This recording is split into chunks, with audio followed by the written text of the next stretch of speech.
Hello!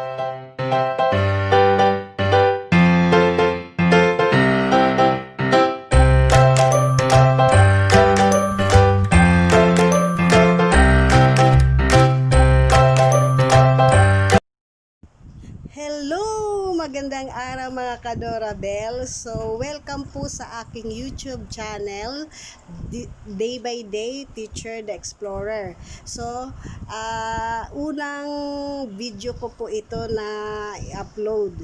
So, gagawin ko po ngayon is i-share ko po sa inyo ang ilang mga tips kung paano kayo magiging maswerte sa pananalapi. So, ginawa ko lang po yun dati. Pero bago ang lahat, bago tayo magsimula, i-click nyo muna ang subscribe at ang bell button. Tapos, pagkatapos nito is mag-comment din po kayo. So, para updated po kayo sa mga paparating ko pang mga videos. Okay. So, umpisahan natin. So, itong isi-share ko is depende na po sa inyo kung paniniwalaan nyo. Actually, wala namang masama kung itratry nyo. Pero ito talaga is ginawa ko to nung mga panahong hirap na hirap ako sa pananalapi. At nakita ko lang din to, actually nakita ko lang din to sa ilang mga YouTubers na napanood ko dahil sa kaka-scroll ko ng YouTube dati. So, way back 2019 yon. So, ayon dun sa nabasa ko, sa napanood ko, is ang magandang pampaswerte daw na gagamitin is that yung dahon ng laurel. Yan siya. So, anong gagawin natin? So, tip number 1 is that kailangan mo ng tatlong dahon ng laurel. Ayan, 3 dahon ng laurel. So, anong gagawin natin sa 3 dahon ng laurel? So, simple lang. Ilalagay nyo lang siya sa inyong wallet. So, dapat ang wallet na gagamitin nyo is kulay black or brown. Bakit? Kasi, sabi nila, ito daw yung kulay na maswerte pagdating sa pananalapi. So, yun ang gagawin natin. So, ipapakita ko sa inyo. Actually, it's up to you kung maniniwala kayo. Pero ito talaga yung ginawa ko, guys. At para sa akin, naging effective naman siya. Kasi dati, nung hindi pa ako teacher, way back 2019, kasi bago pa lang akong na-in as a public teacher. So, yun. So, dahil sa desperada ako, ginawa ko talaga to. Pero, pag ginagawa ko kasi ang isang bagay, is naniniwala ako. So, siguro, dala na rin ang paniniwala ko at matinding pangangailangan, no? So, yun, ginawa ko. So, ang sabi nila, kailangan mo ng 3. Ito yung wallet. Ito yung wallet kong ginamit. Pinakaunang wallet na ginamit ko. Ito. Matagal na sa akin to. So, ang sabi nila, dapat sa wallet mo is maglalagay ka ng 3 dahon ng laurel. So, ito yun. Ito, matagal na to sa akin. Hindi ko to pinapalitan. Talagang nandito lang siya sa loob ng wallet ko. So, pag maglagay ka dyan sa wallet mo, ito dapat, yung wallet mo, Diyos ko, teka lang, may mga bisita ko. Okay, so, doon na kayo, bebe. So, ito. So, yung wallet na lalagyan mo is dapat meron siyang perang laman.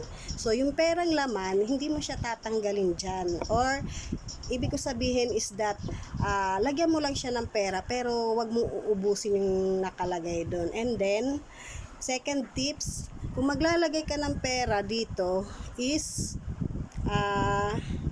dapat wala siyang ibang laman kundi pera lang. Huwag mo siyang lalagyan ng mga resibo, huwag mo siyang lalagyan ng mga ATM cards, etc. Ang gagawin nyo lang is pera lang talaga at yung 3 dahon ng laurel. So, yun na. So, gawin mo to. Ang paglalagay is gawin nyo ng Tuesday and Friday. Hindi ko lang gaano alam kung bakit kailangan yung araw na yun. Pero sabi nila, yun daw kasi yung araw na maswerteng araw para pumasok sa iyo yung pera. So, alam niyo ba guys, ginawa ko talaga yon.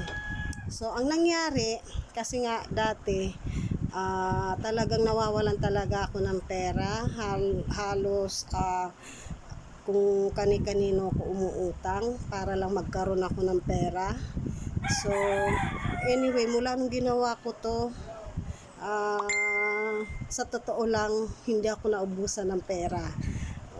Mawalan man ako ng pera, I mean, mawalan ako ng pera, hindi naman as in walang-wala. Meron pa rin naman kasi hindi ko talaga kinukuha yung pera dito na nandito. Kumbaga nakatago lang siya. And meron akong ginagamit na iba pang wallet. Actually ngayon marami na akong wallet. Nagko-collecta kasi ako ng mga wallet eh. Tingnan nyo, ayan. Ito yung mga binili ko na nito na naina ko sa sa bali. Ang dami no. So pero ito may mga laman siya pero di ko napapakita. Di ko lang talaga tinatanggal yung mga laman niya. Konting halaga lang pero at least hindi siya nawawalan. Okay. So ito naman, ito talagang ginagamit ko bukod dito. Ito hindi ko talaga to iniiwan. Consistent na nandito lang yung perang nakalagay. So yun. Mula naman nun is, ewan ko kung maniniwala kayo pero para sa akin is talagang umepekto siya. So, yun. Tapos, marami pa akong ginawang iba. So, isi-share ko yun sa inyo next time na mag-video ulit ako. So, sa ngayon is yun na muna ang isi-share ko. So, kasi alam nyo kung ano nangyari mula nung gawin ko to. Mula nung gawin ko to, at saka yung tatlo pa kasi yung bukod dito sa wallet, meron pang tatlo akong ginawa. Talagang kinarir ko na lang talaga siya. So, ituturo ko rin sa inyo yung pangalawa pang natitira. Ito yung una kong ginawa. Tapos, meron pang dalawang natitira. So, isi-share ko din yun sa inyo. Pag mag-comments kayo dyan, kung gusto nyong ituloy ko kung ano pa. So, ikukwento ko lang sa inyo kung ano nangyari nung after kong gawin to. So, yun. Kasi nga, nung nasa probinsya pa ako, actually nasa probinsya ako ngayon, pero nagbabakasyon lang kasi nga doon ako sa Manila, nain as a public teacher. So, nung mga panahong yon is talagang hirap na hirap po ako noon. Hanap ako ng tao na talagang tutulong sa akin pagdating sa pananalapi at awa naman ng Diyos talaga. Every time na mawawalan ako ng pera, maraming dumadating sa aking tao. Siguro yun na yung mga taong yun, yung nagbibigay sa akin ng mga provider para sa akin. Siguro provide ni Papa God na gawing instrumento para talaga bigyan ako. Kasi nung time na walang-wala ako, hindi ko alam. Syempre Manila, wala akong gaanong kakilala. May mga tao ako nakikilala na yun ang nagiging instrumento para bigyan nila ako, para i-provide nila yung dinadasal ko lagi. So yun na. Mula nung gawin ko to, anong hindi ko pa to ginagawa 3 beses akong nagparang as a public teacher pero hindi po ako naiin. Lagi po ako nasa huli. Hindi ko po alam kung bakit. Sabi ko may problema ba sa akin? So yun. And then pray lang ng pray. Tapos yung paniniwala mo, prosigido ka talaga sa isang bagay gagawin mo. Kasi that time halos sumuko na ako. Sabi ko ayoko na. Pero ipinagpatuloy ko pa rin. So ang nangyari, ginawa ko to is hindi ako nawalan ng kaibigan na siyang nagpro-provide sa akin pagdating sa pananalapi. Mga nagpapautang sa akin, mga taong mababait sa akin, at yung mga kung sakaling nanonood kayo, alam nyo na yun nung nasa Philpost pa ako kasi yun yung una kong trabaho bago ko naging teacher. So nag-apply ako sa PhilPost. Sa awa ng Diyos natanggap naman ako doon. Pero nag-decide pa rin akong i-pursue na magparank doon sa Manila kahit wala akong balak na talaga noon. Kasi nga nagsawa na ako eh. Kumbaga parang nag-give up na ako. Pero yun nga, pag porsigido ka sa isang bagay talaga, yun, gagawin mo. So, syempre, hindi lang naman sa ganun. Kung gagawin mo to is dapat samahan mo rin siya ng gawa. So, wag ka lang umupo sa isang tabi at antayin yung grasya na mapupunta sa'yo. So, gumawa ka rin. Samahan mo siya ng gawa. Ika nga, nasa Diyos ang awa, nasa tao ang gawa. So, yun. Tutulungan ka naman kung just in case talagang porsigido ka sa isang bagay, tutulungan ka naman ni Lord para makamit mo yun. Samahan mo lang siya ng pagsisikap, tiyaga at gawa, 'di ba? So yun. So ang ibang mga tips, yung dalawang natitira is i-share ko pa siya sa inyo sa next kong video. Okay, so sana wag kayong magsawa. Actually, first time ko kaya medyo pagpasensyahan nyo na kung minsan is parang nabubulol ako. Tapos minsan kung paulit-ulit din minsan. So first time ko kasing humarap sa inyong lahat.